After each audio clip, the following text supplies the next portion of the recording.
น้ำพริกเห็ดนะสวัสดีจ้า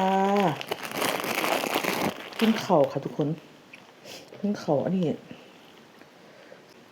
แจ่วเห็ดอ่อนแจ่วเห็ดเพื่อนเอามาให้น้องนัดเอามาให้ไก่ด้วยนางเอามาให้โอ้ไก่ขึ้นเหนียว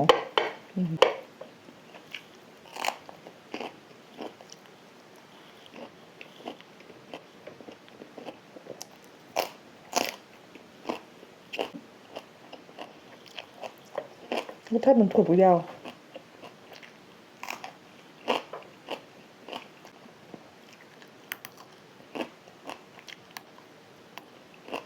ผัดคือเลิศ